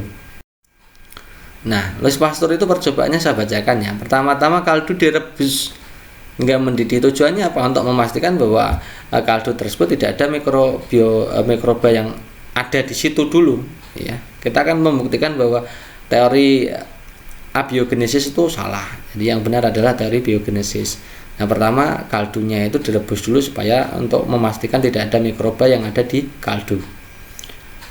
Setelah beberapa hari aldu tetap jernih dan tidak mengandung mikroorganisme. Ini kemudian dimasukkan ke labu leher angsa ini maksudnya. Adanya labu leher angsa memungkinkan udara dapat masuk ke dalam tabung, tetapi mikroorganisme udara akan terhambat masuk karena adanya uap air pada pipa leher. Nah, itu ya. Namun apabila tabung dimiringkan sehingga air kaldu sampai ke permukaan pipa, air kaldu tersebut akan terkontaminasi oleh mikroba udara. Akibatnya setelah beberapa waktu air akan keruh. Nah, jika dimiringkan ya. Kesimpulannya apa? Kita lihat langsung aja kesimpulannya. Adalah mikroorganisme yang ada pada air kaldu itu bukan berasal dari cairan atau benda tak hidup, melainkan dari mikroorganisme yang terdapat di udara atau luar masuk ya. Nah, kalau ada tabung leher angsa kan jadi tidak bisa masuk gitu ya. Jadi yang mana yang paling tepat? Kita lihat yang opsi A. Labu leher angsa berhasil membuktikan bahwa meskipun air kaldu tidak direbus, tetap di dalamnya tidak ditemukan mikroba. Ini salah ya. Air harus direbus supaya memastikan mikroba tidak ada di dalamnya. Ini kan untuk membuktikan bahwa tidak mungkin mikroba tumbuh di kaldu, gitu ya. Dengan leher angsa tadi, gitu ya. Percobaan Pasteur dilakukan berulang-ulang untuk meyakinkan bahwa teori generio spontanea tidak benar. Ini juga salah ya. Percobaan Pasteur menggunakan langkah ilmiah, ini juga kurang tepat. Labu leher angsa berhasil memberikan udara pada mikroba yang masuk melalui leher angsa sebagai penunjang kehidupan. Ini jelas tidak gitu ya. Karena tujuan dari labu leher angsa adalah untuk menahan mikroba supaya masuk gitu ya. Labu leher angsa berhasil menahan debu dan mikroba udara untuk masuk ke dalam labu leher. Nah, ini paling benar ini ya.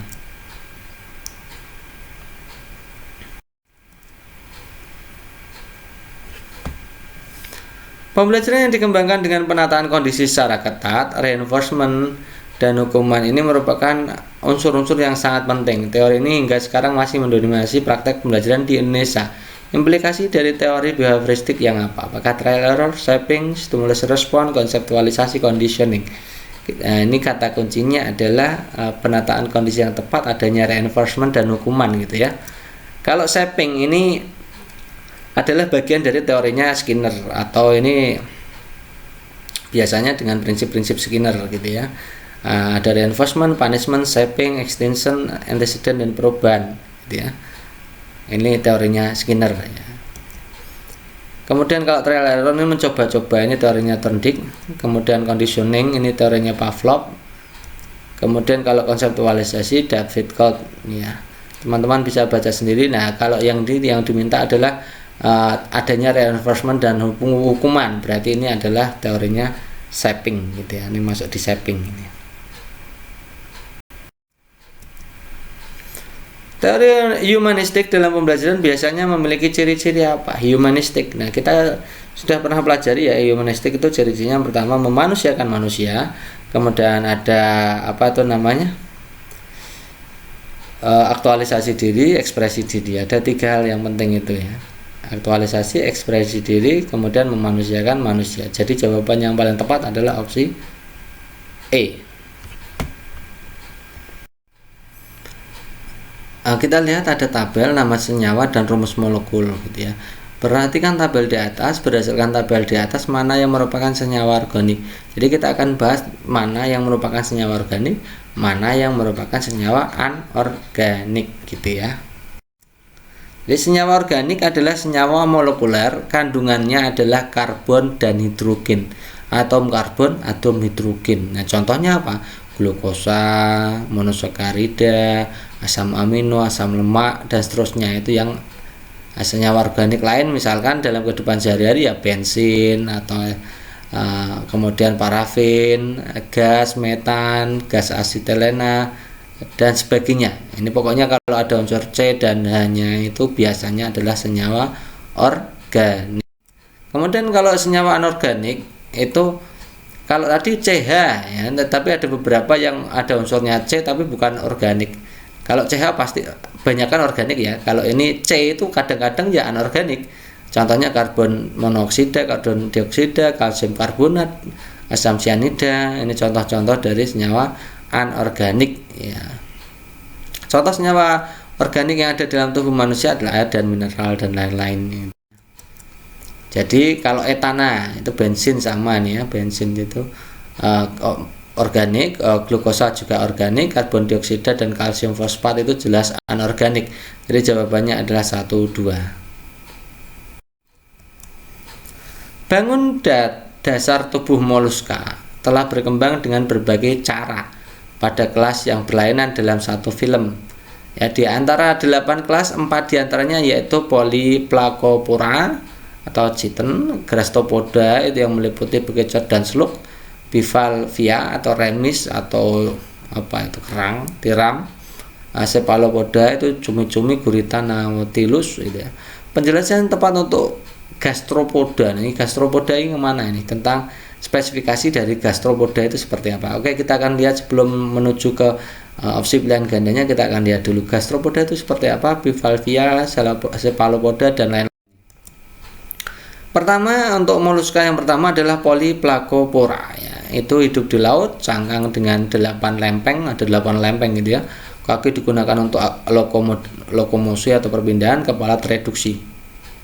Itu contohnya Katrina ya. Kemudian Gasteropoda ini yang ditanyakan. Contohnya keong, bekicot, slug ya. Hidup di laut, air tawar juga ada, di darat juga ada. Tubuh tidak simetris jelas ya. Kemudian umumnya memiliki cangkang yang melintir. Ya. Seperti bekicot ya. Cangkang tereduksi atau tidak ada sama sekali, kadang juga ada. Kemudian pada beberapa spesies kaki untuk lokomotif ya. Ada radulanya juga. Itu contohnya helix. Kemudian Bivalvia itu contohnya adalah kerang hijau, scalp, tiram gitu. Hidupnya di laut, air tawar juga ada, cangkang pipih atau rata dengan 2 katup. Yang punya 2 katup itu Bivalvia. Makanya disebut Bivalvia. B itu 2 itu ya. Valve itu katup. Jadi 2 katup. Kepala tereduksi, kemudian insang papasan sebagian besar makan dengan menyaring, mantel berbentuk sifon gitu ya. Kemudian Cephalopoda itu hidup di laut. Ini contohnya cumi-cumi ya. Dikelilingi oleh tentakel menjerat, umumnya dengan penyedot, cangkang eksternal, internal atau absen, mulut dengan atau tanpa radula, lokomosi dengan dorongan jet menggunakan sifon yang terbuat dari mantel gitu ya. Jadi ciri dari Cephalopoda yang mana? Gasteropoda yang mana ini? Yang ini, hidup di laut, air tawar bisa, di darat bisa, tubuh tidak simetris, cangkangnya melintir dan seterusnya. Jadi jawaban yang benar adalah opsi A. Agar dapat menghasilkan suara berfrekuensi tinggi, lumba-lumba mengalirkan udaranya pada kantong-kantong yang terletak di bawah lubang bernapas di kepalanya. Ya, gelombang bunyi lumba-lumba akan dipantulkan kembali bila membentur suatu benda. Bagaimana cara lumba-lumba mendeteksi keberadaan mangsanya dengan memanfaatkan gelombang bunyi? Bagaimana caranya? Oke, kita akan bahas. Jadi gelombang bunyi lumba-lumba itu akan dipantulkan kembali bila membentur suatu benda. Pantulan gelombang bunyi tersebut ditangkap di bagian rahang bawahnya, pada lumba-lumba rahang bawahnya. Nah, namanya jendela akustik. Dari bagian tersebut informasi diteruskan ke telinga tengah, kemudian baru ke otak. Dengan cara tersebut lumba-lumba mengetahui posisi, lokasi, ukuran, pergerakan mangsa. Lumba-lumba juga mampu mengirim pesan walaupun terpisah jarak jauh 220 km. Tetap bisa menggunakan karena punya sonar tadi ya. Lumba-lumba berkomunikasi untuk menemukan pasangan dan saling mengingatkan akan bahaya. Nah, jadi bagaimana memanfaatkan gelombang bunyi tersebut untuk lumba-lumba? Jawaban yang tepat adalah opsi E. Pantulan gelombang bunyi ditangkap jendela akustik, kemudian diteruskan ke telinga tengah, baru akhirnya ke otak untuk diterjemahkan, gitu ya teman-teman ya. Perhatikan gambar berikut. Yang menjadi penyebab utama rambut wanita pada gambar berdiri. Nah, itu apakah mengalirkan muatan positif pada kubah generator ke badan wanita dan tersebar di rambut. Nah, kemudian mengalirnya muatan negatif pada kubah generator ke badan wanita dan saling tolak molak di rambut atau seterusnya gitu ya. Silakan baca sendiri.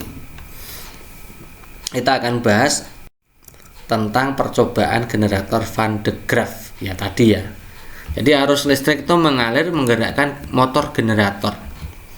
Nah, silinder politena pada motor generator itu berputar kemudian menggerakkan sabuk karet. Gesekan antara sabuk karet dan silinder politena menyebabkan terjadinya perubahan muatan. Sabuk karet menjadi bermuatan positif, gitu ya. Sabuk karet kemudian membawa muatan positif tadi dari sisir logam bawah menuju sisir logam atas yang diteruskan ke kubah, akhirnya menuju ke kubah, gitu ya. Nah, jadi kubah itu intinya bermuatan positif. Karena muatan negatif, kubah akan tertarik ke bawah, ya. Yang positif naik ke atas. Nah, muatan negatif kubah tertarik ke bawah sabuk karet untuk menetralkan muatan positif. Nah, sabuk karet terus bergerak ke bawah lagi dan mengalami gesekan kembali dan seterusnya. Nah, kita punya teori lain, yaitu helaian rambut anak ini berdiri karena ingin menjauh satu sama lain. Jadi peristiwa ini disebabkan adanya muatan sejenis. Kalau muatan sejenis, maka tolak menolak, gitu ya, antar muatan. Nah, kalau gaya tarik itu jika muatannya berlawanan jenis, gitu ya.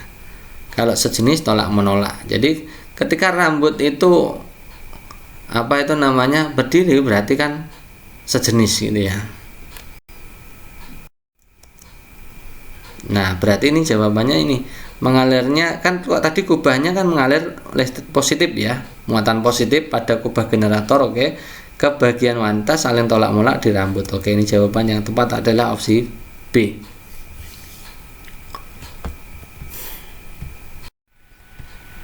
Next, tabel berikut menyatakan rumus dan nama senyawa. Pasangan yang tepat antara rumus dan nama senyawa adalah titik-titik. Kita lihat yang nomor 1, AlOH3, itu namanya aluminium 3 hidroksida. Ini salah ya teman-teman ya. Seharusnya tidak ada kata-kata tiganya. Jadi ini namanya adalah aluminium hidroksida, gitu ya. Kemudian CrOH3 itu krom 3 hidroksida. Ini benar ya. Ini kromium 3 hidroksida, ini benar. Kemudian Hg2Cl2 itu adalah raksa 2 klorida. Ini rumusnya bukan Hg2Cl2 tapi harusnya adalah HgCl2, gitu ya. Kemudian PbSO4 itu timbal 2 sulfat. Nah, ini benar juga ini ya. Kemudian zinc oksid ya. Ini harusnya bukan seng 2 oksida tapi zinc oksid ya, zinc oksida. Jadi jawaban yang paling tepat adalah opsi 24, gitu. Penglihatan pada serangga berbeda dengan penglihatan pada manusia karena serangga memiliki dua mata, yaitu titik-titik dan titik-titik, gitu ya. Mata majemuk, selaput tidur, mata majemuk, mata tunggal, mata jemuk, mata selaput, mata tunggal, mata selaput, mata tunggal, kornea mata. Coba kita lihat ya tentang mata pada serangga. Pada umumnya serangga memiliki mata majemuk atau faset sebagai indera penglihatan. Ya, berarti punya mata majemuk itu ya. Mata majemuk ini terdiri dari ribuan alat penerima rangsang atau cahaya disebut omatidium. Tiap omatidium memiliki satu lensa yang hanya mampu menerima rangsang cahaya yang jatuh tegak lurus padanya. Nah, kemudian dengan mata majemuk memungkinkan serangga dapat melihat objek yang bergerak dengan cepat, dan itulah sebabnya kita sulit menangkap lalat atau serangga lainnya. Selain mata majemuk, serangga juga memiliki mata tunggal yang disebut ocellus. Jadi selain punya mata majemuk juga mata tunggal atau yang dinamakan ocellus. Ocellus tidak dapat mengindra bayangan sejati. Ya. Fungsi ocellus adalah menanggapi perubahan intensitas cahaya dengan cara merangsang serangga untuk meningkatkan atau mengurangi aktivitasnya. Rangsang cahaya yang jatuh di ocellus membuat serangga yang sedang berjalan atau terbang menjadi lebih cepat berjalan atau terbangnya. Mata serangga dapat membedakan warna dan bentuk benda. Jadi mata serangga itu punya dua ya teman-teman, yaitu mata majemuk dan mata tunggal. Protein tidak dapat disimpan di dalam tubuh sehingga titik. Apakah kelebihan protein akan segera dibuang atau diubah menjadi zat lain? Apakah hasil penguraian protein yang tidak mengandung nitrogen dibuang bersama air seni? Ataukah kelebihan protein dalam tubuh dapat mengakibatkan pembangkangan pankreas? Apakah sisa zat yang mengandung nitrogen akan diubah menjadi karbon dioksida dan lemak? Apakah semua zat sisa dan penguraian protein akan dibuang keluar tubuh? Oke, kita akan bahas ini tentang protein. Jadi protein itu tidak dapat disimpan tidak dapat disimpan di dalam tubuh. Sehingga kalau kelebihan protein maka akan dibuang, atau bisa juga diubah menjadi bentuk zat lain. Jadi ketika berlebih, protein berlebih tidak digunakan, maka ada dua opsi, yaitu yang pertama adalah dibuang melalui air seni, yang kedua adalah diubah menjadi zat lain. Nah, zat sisa hasil pengurahan protein yang mengandung nitrogen, yang berarti sisanya tadi yang mengandung nitrogen itu dibuang bersama air seni. Sementara yang tidak mengandung nitrogen akan diubah menjadi karbohidrat dan lemak, gitu ya. Oksida dari 1 gram protein dapat menghasilkan energi 4 kalori, lumayan gitu ya. Kemudian kelebihan protein dalam tubuh dapat mengakibatkan pembengkakan hati, ginjal. Jadi kalau kelebihan protein yang rusak itu hati dan ginjalnya. Kemudian karena beban kerja organ-organ tersebut lebih berat dalam mengurangkan protein dan pengeluarannya melalui air seni, gitu ya. Oke, itu aturannya. Kita lihat. Jadi protein tidak dapat disimpan di dalam tubuh, sehingga kita lihat opsi A. Kelebihan protein akan segera dibuang atau diubah menjadi zat lain. Yes, ini benar. Hasil pengurahan yang B kita lihat ya. Hasil pengurahan protein yang tidak mengandung nitrogen dibuang bersama air seni. Nah, harusnya yang tidak mengandung nitrogen itu diubah bentuk lainnya, gitu, bukan dibuang ke air seni. Kemudian kelebihan protein dalam tubuh dapat mengakibatkan pembengkakan pankreas. Ini salah, harusnya hati dan ginjal, gitu ya. Zat sisa yang mengandung nitrogen akan diubah menjadi karbohidrat. Ini bukan ya. Zat sisa mengandung nitrogen bukan diubah menjadi karbohidrat dan lemak, tapi akan dibuang melalui air seni, gitu ya. Yang semua zat sisa dari pengurahan protein akan dibuang keluar tubuh. Salah ya. Hanya zat sisa yang dikeluarkan dari dalam tubuh itu yang mengandung nitrogen, maka dikeluarkan lewat air seni. Yang tidak mengandung maka akan diubah ke zat lainnya. Proses pencernaan yang terjadi pada organ yang ditunjukkan oleh nomor 7. Nomor 7, dilihat teman-teman ya. Nomor 7 berarti itu adalah usus besar, gitu ya. Usus besar itu berarti proses di dalamnya adalah pembusukan sisa makanan oleh bakteri Escherichia coli, gitu ya. Jawaban yang paling tepat ini berarti.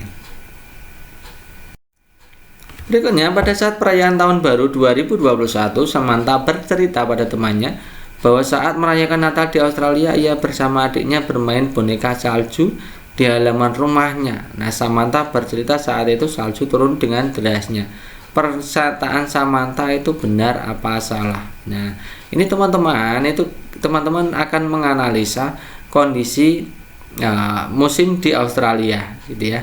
Australia itu letaknya di bumi belahan bagian selatan, gitu ya. Jadi teman-teman itu berbeda ya, antara bumi belahan utara dan bumi bagian selatan itu musimnya itu jenisnya sama, tapi periodenya tidak sama.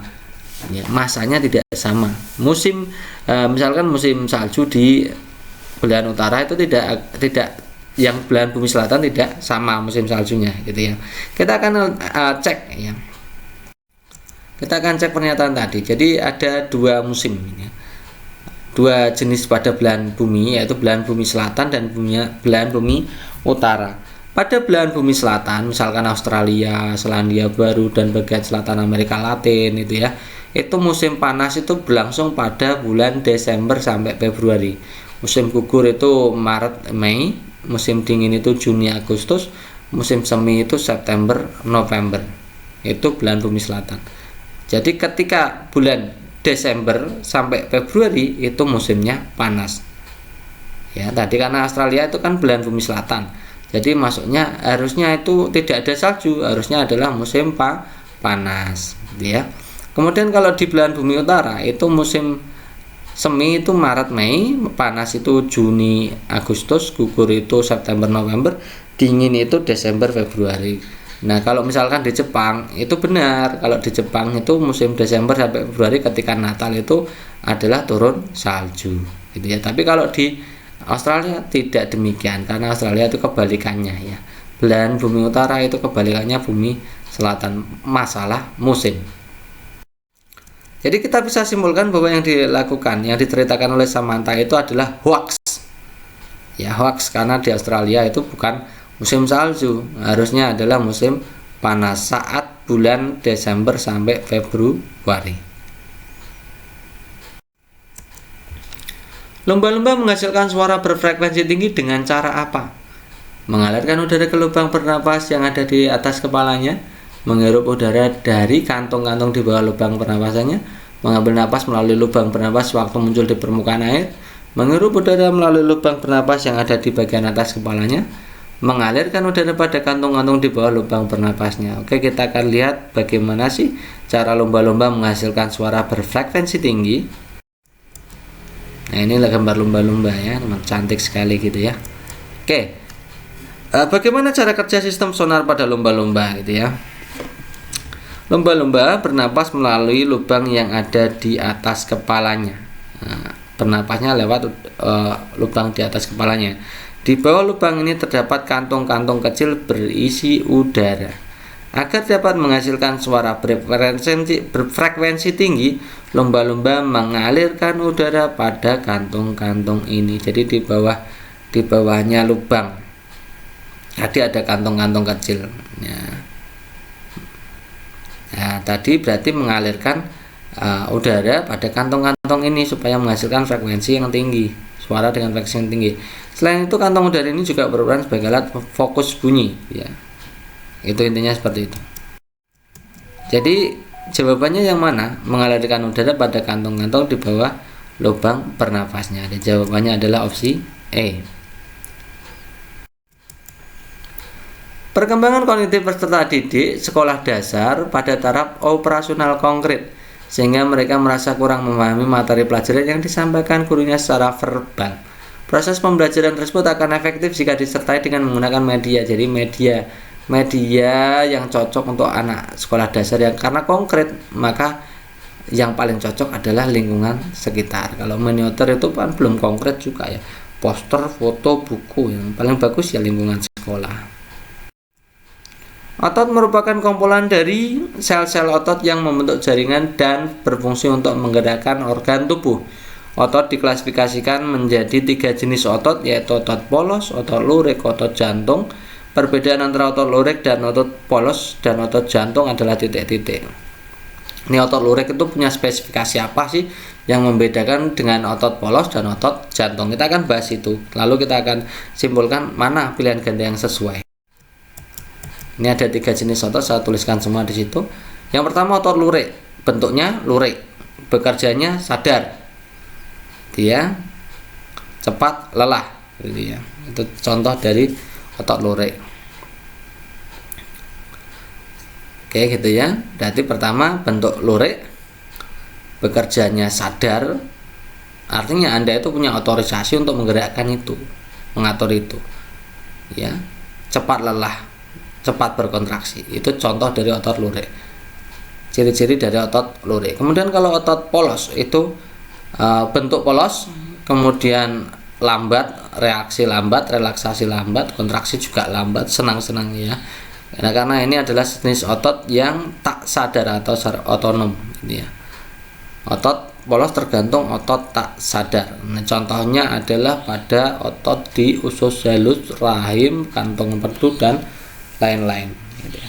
Kemudian otot jantung itu bentuknya lurik, tapi bekerjanya seperti otot polos, yaitu otot tak sadar ya. Penampakannya seperti otot lurik, tapi cara kerjanya seperti otot polos. Nah, ini namanya otot jantung. Jadi yang membedakan otot lurik dan otot polos dan otot jantung, otot polos dan otot jantung kan punya kesamaan gitu ya. Otot polos dan otot jantung itu sarafnya adalah saraf tak sadar, maka otot lurik ya sarafnya yang saraf sadar, yang berbeda. Jadi jawaban yang paling tepat adalah bekerja secara sadar. Anderson dan Catwood melakukan revisi kawasan kognitif pada kawasan kognitif kecuali titik-titik, yang mana yang bukan merupakan kawasan kognitif. Oke, untuk sebelum itu kita harus jawab ya, revisi Anderson-Catwood atau pada taksonomi Bloom itu seperti apa sih? Kita buat tabelnya seperti ini. Jadi ada mengingat, memahami, menerapkan, menganalisis, mengevaluasi, mengkreasi. Mengingat itu mengambil pengetahuan relevan dari ingatan, memahami, membangun arti, menerapkan, melakukan sesuai prosedur yang tidak biasa tentunya. Menganalisis itu memecahkan materi ke bagian-bagiannya, menilai, membuat pertimbangan berdasarkan kriteria. Kalau mengkreasi itu menempatkan unsur-unsur secara koheren gitu ya. Nah, kita lihat ini ya, yang bukan merupakan revisi kawasan kognitif. Yang kawasan kognitif, mengerti itu understanding. Understanding membangun arti, yes ini betul. Memakai itu menerapkan, benar. Yang B juga benar. Yang salah adalah C. Penerimaan itu bukan ranah kawasan kognitif, tapi ranah kawasan afektif, gitu ya teman-teman. Jadi jawaban yang paling tepat yang C. Kalau D menganalisis, benar. Menganalisis itu kognitif. Menilai juga benar. Evaluasi itu yang C5 ini juga masuk di kawasan kognitif. Memang yang bukan kawasan kognitif hanya C, yaitu penerimaan. Receiving itu masuknya di kawasan afektif. 5 apa ini? Sebentar ya. Sebuah generator listrik di rumah sakit menghasilkan arus searah bertegangan 100 volt. Ada tegangan generator itu 100 volt. Kemudian ada 5 buah lampu, masing-masing adalah 100 watt, dan tertulisnya lampu masing-masing adalah 100 watt, 100 volt. Disusun paralel, dihubungkan ke generator listrik, maka arus yang harus dialirkan sumber sehingga lampu-lampu dapat digunakan semestinya berapa. Oke, kita lihat ya. Di sini lampu, daya lampu, ini ya, daya lampu 100 watt gitu ya. Kemudian tegangan lampu 100 volt. Daya lampu 100 watt, tegangan lampu 100 volt. Nah, dari sini kita bisa tahu bahwa tegangan pada lampu sama dengan tegangan generator. Kita hitung dulu ya untuk mencari kuat arus pada lampu yang dibutuhkan pada satu lampu itu dulu. Kita tahu bahwa untuk mencari P itu sama dengan V kali I gitu ya. Berarti kalau mencari I ya tinggal P dibagi V gitu ya. V pada lampu adalah 100. V pada lampu 100, jadi I-nya adalah 1 ampere. Itu pada kuat arus yang dibutuhkan untuk mengaliri satu buah lampu. Karena dibuat paralel, maka I totalnya kita tinggal dijumlahkan. 1 tambah 1 tambah 1 tambah 1 sebanyak 5 kali, atau ditulis 5 kali 1. Jawabannya 5 ampere. Oh, I-nya ternyata I totalnya 5 ampere. Nah, karena I totalnya 5 ampere, maka jawaban yang tepat adalah opsi E.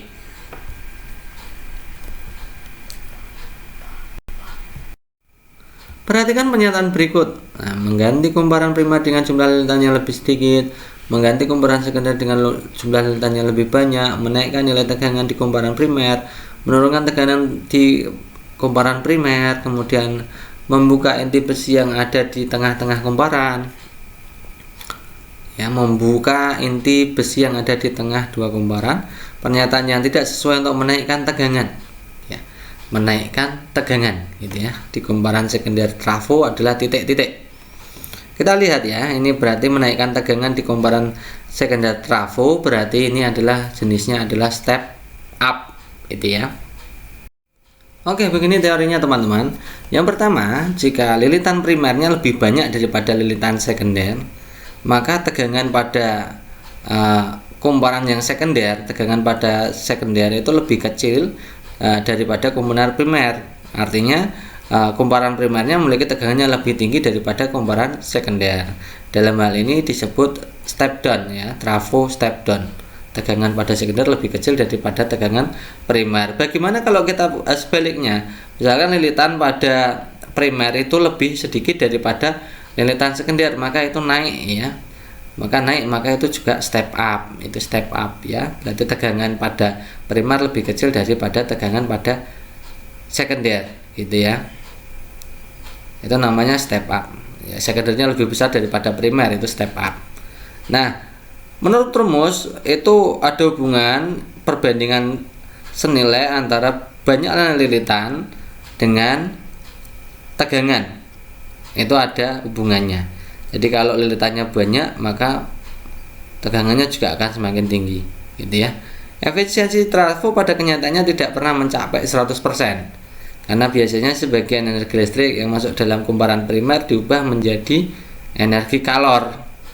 Nah, perubahan energi listrik menjadi energi kalori salah satu disebabkan oleh adanya arus eddy pada inti besi. Nah, perhitungannya efisiensi trafo yang tidak ideal tersebut dapat dilakukan dengan menggunakan rumus efisiensi gitu ya. Oke, kita akan analisa satu persatu untuk menguji jawabannya. Kita lihat, mengganti kumparan primer dengan jumlah lilitan yang lebih sedikit. Jadi kalau lilitan pada kumparan primernya dibuat sedikit, ya, artinya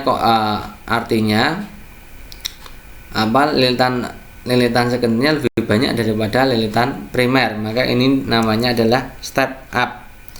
Kalau mengganti kumparan sekunder dengan jumlah lilitan yang lebih banyak, sekundernya diperbanyak lebih tinggi dari primer, maka ini juga step up ya, dibolak-balik gitu ya kalimatnya. Menaikkan tegangan di kumparan primer, kalau tegangan primer dinaikkan otomatis tegangan sekunder juga naik kalau variabel yang lain didiamkan gitu ya, namanya juga step up. Kemudian menurunkan nilai tegangan di kumparan primer, itu pasti step down gitu ya. Kalau tegangannya diturunkan ya yang keluar juga turun gitu ya. Membuka inti besi yang ada di tengah-tengah kumparan, pembukaan inti besi pada tengah-tengah membuat yang berlapis-lapis gitu ya. Itu supaya efisiensi ya, efisiensi itu untuk mempengaruhi efisiensi gitu ya, meningkatkan efisiensi. Nah, pernyataan yang tidak sesuai untuk menaikkan tegangan di kumparan sekunder, yaitu berarti yang step up dan efisiensi gitu ya, karena efisiensi itu juga menaikkan tegangan. Kalau efisiensinya kecil maka tegangan yang muncul ada lebih tinggi gitu ya. Jadi jawabannya yang mana yang paling tepat ini? Yang A, 1, 3, 5. Yang opsi ada angka 4-nya jelas salah semua, karena nomor 4 itu adalah step down gitu ya teman-teman ya. Last, untuk menilai peserta didik memahami paragraf, guru meminta peserta didik menuliskan kembali dengan menggunakan kalimatnya sendiri. Ini berarti menulis. Nah, teknik penilaian ini disebut tes apa? Tes lisan? Tidak mungkin, tes tertulis ya jawabannya ya. Kenapa itu bukan tes produk? Memang bukan produk, diminta untuk menulis kembali, jadi bukan produk, bukan observasi, bukan pula praktik ya. Jadi jawaban yang tepat adalah tes tertulis. Oke, itu dulu teman-teman untuk pembahasan kali ini. Kita sudah bahas 50 soal penuh ya teman-teman ya. Bagi teman-teman yang menginginkan file ya, teman-teman bisa belajar dari ebook ya, ebook yang IPA yang kita berikan untuk tryout ini sudah kita masukkan ke dalam ebooknya ya, tryout ini ya. Oke, gitu cukup sekian. Terima kasih dan assalamualaikum warahmatullahi wabarakatuh.